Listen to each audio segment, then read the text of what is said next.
পেটের উপরিভাগে ব্যথা কিংবা বুকে অস্বস্তি হওয়া বা বুকে জ্বালাপোড়া হওয়া এগুলো অনেক সময় আমরা সাধারণ গ্যাস্ট্রিকের সমস্যা হিসাবে মনে করি, তো এগুলো কিন্তু আলসারের সমস্যার কারণে হতে পারে। আজকের ভিডিওতে আমরা জানবো আলসার জিনিসটা কি, এটা কিভাবে হয়, এটার জন্য আমরা কি কি ওষুধ ব্যবহার করতে পারি এবং এটার প্রতিরোধ কিভাবে করা যায়। আলসার জিনিসটা কি? আমরা জানি আমাদের যে পরিপাকতন্ত্র খাদ্য পরিপাকের সাথে জড়িত, এর অনেকগুলো পার্ট আছে। এর মধ্যে খুবই গুরুত্বপূর্ণ দুইটা পার্ট হচ্ছে আমাদের স্টোমাক বা পাকস্থলী এবং এর নিচের পার্ট হচ্ছে ক্ষুদ্রান্ত বা ইন্টেস্টাইন। তো তাদের যে ভিতরের লেয়ারটা আছে বা তাদের যে ভিতরের লাইনিংটা আছে, এটাতে যখন ক্ষত তৈরি হয় তখন তাকে আমরা বলি পেপটিক আলসার। এবং জায়গার উপর ডিপেন্ড করে, অর্থাৎ যদি স্টোমাকের ইনার লাইনিংটাতে ক্ষত সৃষ্টি হয় তখন তাকে আমরা বলি গ্যাস্ট্রিক আলসার। আর যদি ক্ষুদ্রান্তের ভিতরের ইনার লাইনিংয়ে একটা ক্ষত সৃষ্টি হয় তখন তাকে আমরা বলি হচ্ছে ডিউডেনাল আলসার। এখন আমরা জানবো আলসার কি কারণে হয়। আমরা যে সাধারণত ভাবি যে ভাজা পোড়া খেলে আলসার হয়, আসলেই কি বিষয়টা এরকম? না, বিষয়টা কিন্তু এরকম না। প্রধানত দুইটা কারণে এই আলসারটা হয়ে থাকে। প্রথমত হয় হেলিকোব্যাক্টর পাইলোরি নামক একটা ব্যাকটেরিয়ার আক্রমণে। এই ব্যাকটেরিয়াটা আমাদের অন্ত্রে থাকে, আমাদের স্টোমাকে থাকে এবং ওইখানে থেকে সে বিভিন্ন টক্সিন রিলিজ করে আমাদের যে ইনার লাইনিংটা আছে ওইটাকে সে ক্ষতিগ্রস্ত করে এবং আলসার ক্রিয়েট করে।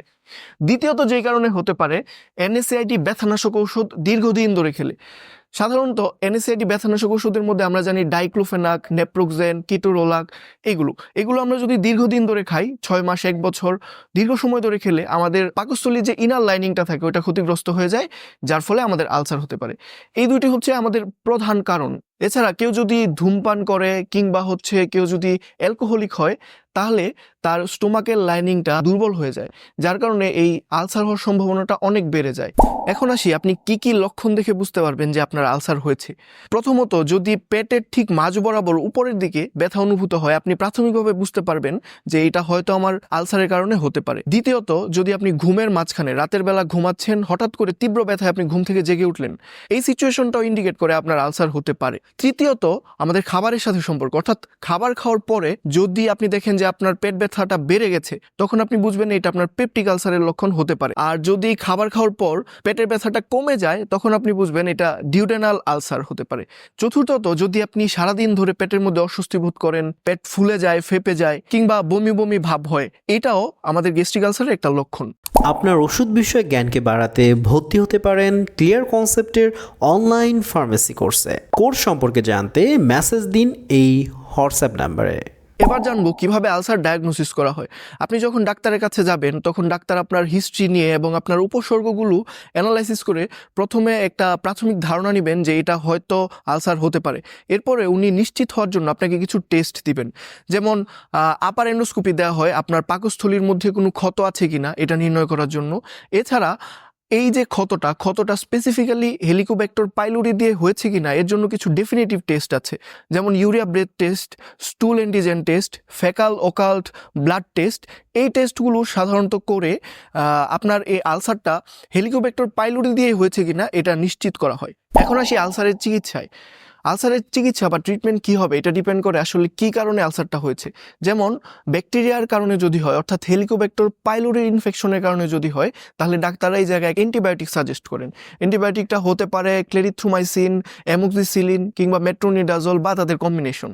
আর এর পাশাপাশি আমাদের যে গ্যাস্ট্রিক অ্যাসিডটা প্রডিউস হচ্ছে এটা কমানোর জন্য ডাক্তাররা PPI সাজেস্ট করেন, অর্থাৎ proton pump inhibitor, omeprazole, esomeprazole, pantoprazole, lansoprazole এইগুলো ইউজ করেন এবং এর পাশাপাশি H2 রিসেপ্টর ব্লকার অর্থাৎ ফ্যামোটিডিন এই জিনিসগুলো হচ্ছে ইউজ করা হয়। তো এর পাশাপাশি আরেকটা জিনিস ব্যবহার করা হয়, এটাকে আমরা বলি সুক্রালফেট। এটা আমাদের যে স্টোমাক আছে, স্টোমাকের যে ইনার লাইনিং এর উপর একটা প্রোটেক্টিভ লেয়ার ক্রিয়েট করে যাতে করে গ্যাস্ট্রিক অ্যাসিডটা পাকস্থলীর ক্ষতি না করতে পারে। এখন আমরা আলসারের প্রতিকার মানে আপনি কিভাবে আলসারটাকে রোধ করতে পারবেন এটা জানবো। প্রথমত, প্রতিদিন একই সময় খাবার খেতে হবে। প্রতিদিন একই সময় খাবার না হলে আমাদের অ্যাসিড সিক্রেশনটা বেড়ে যায়, যার কারণে আমাদের যে নর্মাল স্টোমাকের লাইনিং এটা ক্ষতিগ্রস্ত হয়ে যায়, যার কারণে আমাদের প্রতিদিন একই সময়ে খাবার খাওয়ার অভ্যাস করা উচিত। দ্বিতীয়ত, আমরা যখন কোনো দীর্ঘমেয়াদী ওষুধ খাবো, যেমন স্টেরয়েডাল হতে পারে বা নন স্টেরয়েডাল হতে পারে, বিভিন্ন ধরনের ওষুধ আমরা যখন দীর্ঘমেয়াদী খেতে হয় তখন অবশ্যই ডাক্তারের পরামর্শ নিয়ে নেওয়া উচিত। কারণ আমরা জেনেছি যে NSAID ব্যথানাশক ওষুধ যদি আমরা দীর্ঘমেয়াদী খাই তাহলে কিন্তু আমাদের আলসার হওয়ার সম্ভাবনাটা বেড়ে যায়। তৃতীয়ত, যাদের ধূমপান করার অভ্যাস আছে বা যাদের অ্যালকোহল খাওয়ার অভ্যাস আছে তাদের এটা অবশ্যই বাদ দিতে হবে। কারণ ধূমপান এবং অ্যালকোহল দুইটাই আমাদের পাকস্থলী যে ইনার লাইনিংটা এটাকে দুর্বল করে দেয়, যার ফলে আমাদের আলসার সম্ভাবনাটা খুবই বেড়ে যায়। এজন্য আমাদের স্মোকিং এবং অ্যালকোহল এই দুটাকে একদমই বাদ দিতে হবে। আমরা যেহেতু জেনেছি স্ট্রেসের কারণেও আলসার হতে পারে, আমাদের যথাসম্ভব স্ট্রেস ফ্রি থাকতে হবে। এটা আপনি বিভিন্নভাবে থাকতে পারেন, আপনি এক্সারসাইজ করতে পারেন, আপনি আপনার ভালো ফ্রেন্ডের সাথে ঘুরতে যেতে পারেন, আপনি মেডিটেশন করতে পারেন, বিভিন্নভাবে আপনি খেলাধুলা করতে পারেন, বিভিন্নভাবে আপনি নিজেকে স্ট্রেস ফ্রি রাখতে পারেন।